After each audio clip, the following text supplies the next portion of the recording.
ಎಲ್ರಿಗೂ ನಮಸ್ಕಾರ ಸ್ನೇಹಿತರೆ. ಗೈಸ್, ನಮ್ಮ ಮನೇಲಿ ಏನೋ ಒಂದು ನೆಗೆಟಿವ್ ವೈಬ್ರೇಷನ್ ಆಗ್ತಾ ಇತ್ತು. ಬಟ್ ಇವತ್ತು ಕನ್ಫರ್ಮ್ ಆಯಿತು, ನಮ್ಮ ಮನೇಲಿ 100% ಏನೋ ಇದೆ ಅನ್ನೋದು. ಏನಕ್ಕಂದ್ರೆ ಮಧ್ಯರಾತ್ರಿಲಿ ನಮ್ಮ ಮನೆ ಫುಲ್ಲು ನೀರು ತುಂಬ್ಕೊಬಿಟ್ಟಿದೆ. ರೂಮು, ಕಿಚನು, ಹಾಲೆಲ್ಲ ಮನೆ ಫುಲ್ಲು ತುಂಬ್ಕೊಬಿಟ್ಟಿದೆ. ವಿಡಿಯೋ ನಾನು ಹಾಕ್ತೀನಿ, ಬೇಕಾದ್ರೆ ನೋಡ್ತಾ ಹೋಗಿ. ನಾನು ಬೆಳಗ್ಗೆ 3 ಗಂಟೆಗೆ ಎದ್ದಿದ್ದು 6-7 ಗಂಟೆವರೆಗೂ ಮನೆಯೆಲ್ಲ ನೀರು ಎತ್ತಿಯೋದ್ರಲ್ಲೇ ಆಗೋಯ್ತು. ಬಟ್ ಇಲ್ಲಿವರೆಗೂ ಗೊತ್ತಾಗಿಲ್ಲ ನೀರು ಎಲ್ಲಿಂದ ಬಂತು ಅಂತ.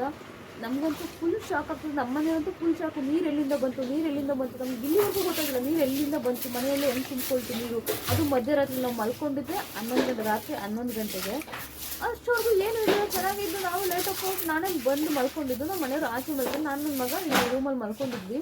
ನಮ್ಮ ಮನೆಯವರೇನೋ ಒಂದು 2:30-3 ಗಂಟೆಗೆ ಆಗಿದೆ, ಟಾಯ್ಲೆಟ್ಗೆ ಹೋಗೋದಕ್ಕೇನೋ ಎದ್ದಿದ್ದಾರೆ. ಅವಾಗ ಕಾಲಿಟ್ಟ ತಕ್ಷಣ ನೀರು ತುಂಬಿಕೊಟ್ಟಿದೆ. ನಮ್ಮ ಮನೆಯವರೇನೋ ಅಲ್ಲಿ ಮಾತ್ರ ತುಂಬಿಕೊಂಡಿದೆ ಅಂತ ನಡ್ಕೊಂಡು ಲೈಟ್ ಹಾಕ್ತಾರೆ, ಮನೆ ಫುಲ್ಲು ತುಂಬ್ಕೊಬಿಟ್ಟಿದೆ. ನಮ್ಮ ಮನೆಯವ್ರಿಗೆ ಶಾಕ್ ಆಗೋಗಿದೆ. ನಾನು ಬಂದೆ, ಎದೊಳೆ ಮನೆ ಫುಲ್ ನೀರು ತುಂಬ್ಕೊಬಿಟ್ಟಿದೆ ಅಂತ. ನನಗೆ ಶಾಕು, ಎಲ್ಲಿಂದ ಬಂದು ನೀರು. ನಾನು ಎದ್ದು ನೋಡಿದ್ರೆ ಯಪ್ಪ, ಮನೆ ಫುಲ್ಲು ತುಂಬ್ಕೊಬಿಟ್ಟಿದೆ. ಇಷ್ಟುದ್ದ ನೀರು ತುಂಬ್ಕೊಂಡಿದೆ ಗೈಸ್. ನನಗಂತೂ ಇದನ್ನ ಹೆಂಗೆ ಎತ್ತಿಯೋದು, ಎಲ್ಲಿಂದ ಬರ್ತಿದೆ ಅನ್ನೋದು ಗೊತ್ತಾಗಲಿಲ್ಲ. ನಮ್ಮ ಕೊನೆಗೆ ಮನೆಯೆಲ್ಲ ಸೀಟಿ ಒರೆಸಿ ಎಲ್ಲ ಮಾಡಿದ್ವಿ. ಕೆಳಗಡೆ ಮಂಚದ ಕೆಳಗಡೆ ಇರೋ ರಾಗಿ, ಅಕ್ಕಿ ಎಲ್ಲ ನುಣ್ಣಕ್ಕೆ ಅವ್ರ ಕೆಳಗಡೆ ಒಂದು ಬಕೆಟಲ್ಲಿ ಬಟ್ಟೆ ಇಟ್ಟಿದ್ವಿ. ಎಲ್ಲ ನೆಂದೋಗ್ಬಿಟ್ಟಿದೆ.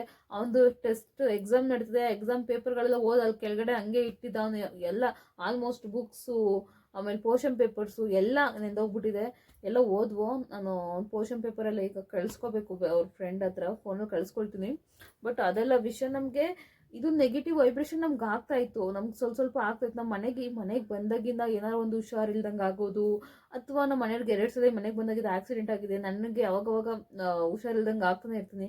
ನನ್ನ ಮಗ ತಿಂಗ್ಳಿಗೆ 2-3 ಸಲ ಹಾಸ್ಪಿಟ್ಲಿಗೆ ಕರ್ಕೊಂಡು ಹೋಗ್ಬೇಕು. ಈ ಥರ ಏನಾರು ಒಂದು ನೆಗೆಟಿವ್ ಮನೇಲಿ ಏನಾರು ಒಂದು ಆಗ್ತಾನೆ ಇರುತ್ತೆ. ಬಟ್ ಇವತ್ತು ಕನ್ಫರ್ಮ್ ಆಯಿತು. ಬಟ್ ಏನಕ್ಕೆ ಹಿಂಗೆ ಆಯಿತು ಅಂತ ನಿಜವಾಗ್ಲೂ ಗೊತ್ತಿಲ್ಲ.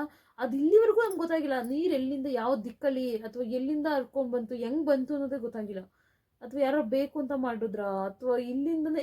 ಅದು ನಮ್ಮನೆ ಎಲ್ಲ ಟ್ಯಾಪು ಆಫ್ ಆಗಿದೆ. ನಾವು 11 ಗಂಟೆಗೆ ಮಲ್ಕೊಂಡವರು 3 ಗಂಟೆಗೆ ಎದ್ದಿದ್ದೀವಿ ಅಂದರೆ, ನಮ್ಮನೇಲಿ 3 ಗಂಟೆಗೆ ಎದ್ದಿದ್ದಾರೆ.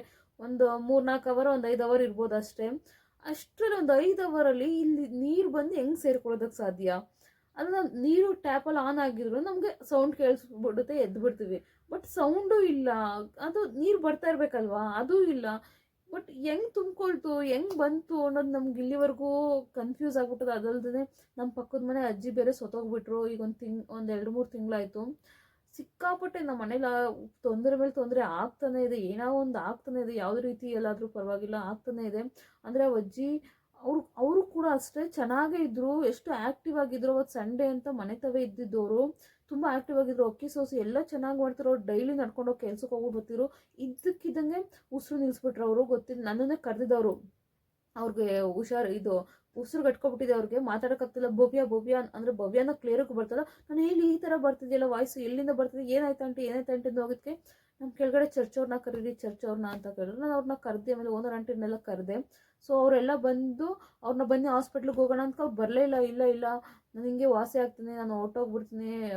ಅದೇ ಪ್ರೇಯರ್ ಎಲ್ಲ ಮಾಡ್ತಾರಲ್ಲ, ಅವರು ಸಾಯ್ಬೇಕಾದ್ರೆ ಏನೋ ಹೇಳ್ತಿದ್ರು ಅವರು, ನಮ್ಗೆ ಗೊತ್ತಿಲ್ಲ ಅದ್ರ ಬಗ್ಗೆ. ಅವ್ರೇನೋ ಪ್ರೇಯರ್ಸ್ ಎಲ್ಲ ಮಾಡ್ತಾಯಿದ್ರು. ಅವರು ಕೂಡ ಬನ್ನಿ, ಇದು ಈ ಥರ ಹುಷಾರಾಗೋದಿಲ್ಲ, ಬನ್ನಿ ಹಾಸ್ಪಿಟ್ಲಿಗೆ ಹೋಗೋಣ ಅಂತ ಅಜ್ಜಿನ ಕರೆದ್ರು. ಅವ್ರು ಹೋಗಲೇ ಇಲ್ಲ. ಕೊನೆಗೆ ಹಂಗೋ ಹಿಂಗೋ ಅವ್ರಿಗೆ ಮಾತಾಡೋಕ್ಕೆ ಆಗ್ತಿರ್ಲಿಲ್ಲ, ಉಸಿರು ಇದಾಗ್ಬಿಟ್ಟಿತ್ತು. ಸೊ ಅಲ್ಲೇ ಕೂತಿತ್ತವೆ ಎಲ್ಲ, ಇದು ಎಲ್ಲ ಆಗ್ಬಿಟ್ಟಿತ್ತು. ಸೊ ಎಲ್ಲ ನಮ್ಮ ಮನೆಯವರು, ಓನರ್ ಮಗ, ಅವರೆಲ್ಲ ತಗೊಂಡೋಗಿ ಆಟೋಗೆ ಕೂರಿಸಿದ್ರು.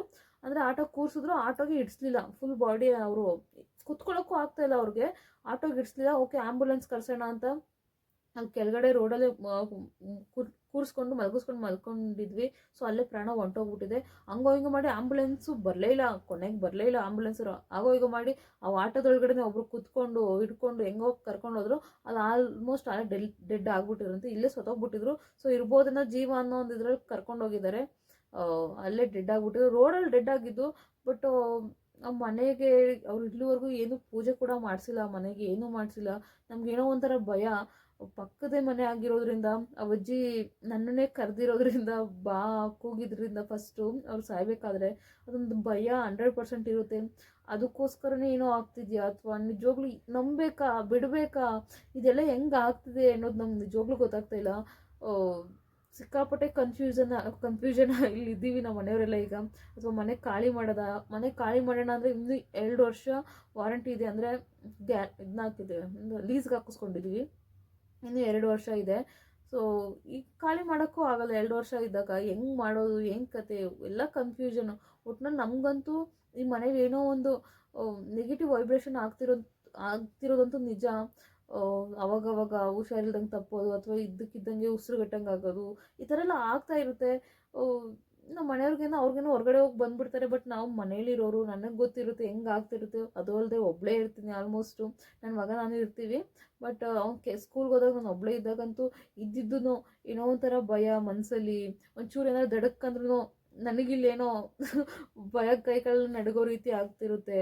ಸೊ ಈಗ ಏನು ಮಾಡಬೇಕು ಅನ್ನೋ ಫುಲ್ ಕನ್ಫ್ಯೂಷನ್. ನಮ್ಮ ಮನೆಯನ್ನ ನೋಡೋಣ ಖಾಲಿ ಮಾಡಿಬಿಡೋಣ, ಇರೋಕ್ಕಾಗೋದಿಲ್ಲ, ಆಮೇಲೆ ಮುಂದೆ ಹಿಂಗೆ ಮುಂದುವರೆದ್ರೆ. ಅದಲ್ಲದೆ ಮನೇಲಿ ಆಲ್ಮೋಸ್ಟ್ ಏನೂ ಸರಿ ಇಲ್ಲ. ಅಂದರೆ ಒಂದು ಸರಿಯಾಗಿ ನೀರು ಹೋಗಲ್ಲ ಸಿಂಕಲ್ಲಿ ಅಂದರೆ ಕೆಳಗಡೆ ಡ್ರೈನೇಜ್ ಇರ್ತದೆ, ಅದು ಸರಿಯಾಗಿ ನೀರೇ ಹೋಗಲ್ಲ, ಅಲ್ಲೂ ನೀರು ಹೋಗಲ್ಲ. ಪ್ರತಿಯೊಂದು ಏನಾರೋ ಒಂದು ಪ್ರಾಬ್ಲಮ್ ಇರುತ್ತೆ. ಸೊ ಕನ್ಫ್ಯೂಷನ್ ಗುರು, ಖಾಲಿ ಮಾಡೋದಾ ಬೇಡವಾ, ಅಥವಾ ಅವರು ಸರಿ ಕೂಡ ಮಾಡಿಸ್ಕೊಟ್ಟಿಲ್ಲ ನಮಗೆ.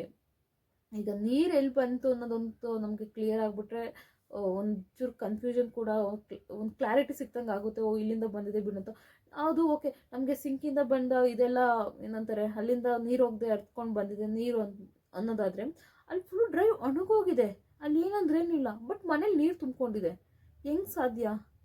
ಫುಲ್ ಸಿಂಕ್ ಕೂಡ ಒಣಕೊಂಡಿದೆ. ಇದು ಕೆಳಗಡೆ ಇದೆಯಲ್ಲ ನೀರು ಹೋಗುತ್ತಲ್ಲ, ಅಲ್ಲಿ ಕೂಡ ಫುಲ್ಲು ಒಣಕೊಂಡಿದೆ. ತುಂಬಿಕೊಂಡಿದ್ರೆ ಸ್ವಲ್ಪ ತೇವ ಇರಬೇಕಿತ್ತು, ಸಿಂಕ್ ತೇವ ಇರಬೇಕಿತ್ತು. ಏನಂದ್ರೆ ಏನಿಲ್ಲ, ಎಲ್ಲ ಒಣಕೊಂಡಂಗಿದೆ. ಇದು ಹೆಂಗೆ ನೀರು ಬಂತು, ಎಲ್ಲಿಂದ ನೀರು ಬಂತು? ನಾವು ಯಾವ್ದಾರ ಪೈಪ್ ಹೊಡೆದೋಗಿರ್ಬಂತು, ಇಡೀ ಮನೆಯೆಲ್ಲ ಇದು ಮಾಡಿದ್ವಿ, ಎಲ್ಲೂ ಏನೂ ಹೊಡೆದೋಗಿಲ್ಲ. ಏನಾಗ್ತಿದೆಯೋ ಈ ಮನೆಯಲ್ಲಿ, ಎಲ್ಲ ಕನ್ಫ್ಯೂಷನ್ ಆಗ್ತಿದೆ. ನಾವು ಅದರಲ್ಲಿ 2-3 ಸಲ ಇಲ್ಲಿ ದಾಸಪ್ಪನ ಕೂಡ ಪೂಜಿಸಿದ್ದೀವಿ ಅಂತ, ದಾಸಪ್ಪನ ಪೂಜಿಸ್ತೀರಿ ಅಂತ ಹೇಳ್ತಾರಲ್ಲ, ಅದಕ್ಕೆ ಗೋವಿಂದ ನೆಡ್ಸ್ತಾರೆ. ಸೊ ಆಗೆಲ್ಲ ಪೂಜೆ ಎಲ್ಲ ಮಾಡಿಸಿದ್ದೀವಿ. ನಾವು ಇನ್ನೇನು ಮಾಡಿಸ್ಬೇಕು ಅಂತ ಗೊತ್ತಿಲ್ಲ. ಫುಲ್ ನಮಗೆ ತಲೆ ಕೆಟ್ಟೋಗ್ಬಿಟ್ಟಿದೆ. ನಿಮ್ಗೆ ಏನಾರ ಆ ಥರ ನಿಮ್ಮ ಮನೆಗಳಲ್ಲಿ ಯಾವ ಥರ ಆ ಥರ ಆಗಿದ್ರೆ ದಯವಿಟ್ಟು ಕಮೆಂಟ್ ಬಾಕ್ಸಲ್ಲಿ ಕಮೆಂಟ್ ಮಾಡಿ. ನಮ್ಮ ಮನೇಲಿ ನಿಜವಾಗ್ಲೂ ವೈದ್ಯ ಏನೋ ಗೊತ್ತಾಗ್ತಿಲ್ಲ ಗೈಸ್, ನಿಜವಾಗ್ಲೂ. ನನಗಂತೂ ಬಸ್ಲು ಮನೇಲಿದ್ದಾಗ ಸ್ನಾನ ಮಾಡಬೇಕಾದ್ರೆ ಅಥವಾ ಏನಾರು ದಡಬಡ ಅಂದರೆ ಸಾಕು, ನಮಗಿಲ್ಲೇ ಜೀವ ಹೋದಂಗೆ ಆಗ್ತಿರುತ್ತೆ. ಸೊ ಆದರೂ ಇದ್ದೀವಿ ಮನೇಲಿ. ಈಗಂತೂ ನೀರು ತುಂಬಿಕೊಂಡಾಗಂತೂ ಇನ್ನೂ ಕನ್ಫ್ಯೂಷನ್. ಅದಲ್ಲದೆ ನನ್ನ ಫೋನ್ ಕೂಡ ಹೋಯ್ತು. ಎಷ್ಟು